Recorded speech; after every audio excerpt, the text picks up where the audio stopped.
কি কাজ করছেন? পেঁয়াজ তুলিচ্ছি ভাই। পেঁয়াজ উঠাচ্ছেন? জি। পেঁয়াজ কেমন হয়েছে? পেঁয়াজ ইনশাল্লাহ ভালোই হচ্ছে। ভালোই হয়েছে না? জি। আচ্ছা, কেমন ফলন পাইছেন? ফলন ভালো হয়েছে ভাই, তাই? কিন্তু দাম নাই তো। দাম নাই? দাম নাই, দাম খুবই কম। মনে করেন যে 9,500 টাকা মন, 8,500 টাকা মন কিনেছি। এই পেঁয়াজের বীজ? জি। আচ্ছা, কেনার পরে আর কত টাকা মন বিক্রি হচ্ছে এগুলো? এখন মনে করেন যে হলো 1,400 টাকা, 1,500 টাকা উপর বাজার। উপর বাজার?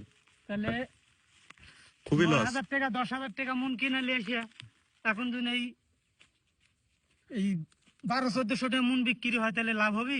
খুবই কম লাভ নাকি? জি। আচ্ছা দর্শক, এগুলোর বীজ এগুলো হচ্ছে 12,000 14,000 টাকা, হচ্ছে 8,000 টাকা মন ছিল। 8,000 16,000 টাকা পর্যন্ত কিনেছে তো মানুষ মন জি। বীজ। 12,000 পর্যন্ত, আর কিনার পরে এখন 1200 টাকা 1500 টাকা মন 1500 টাকা পেঁয়াজ। মন।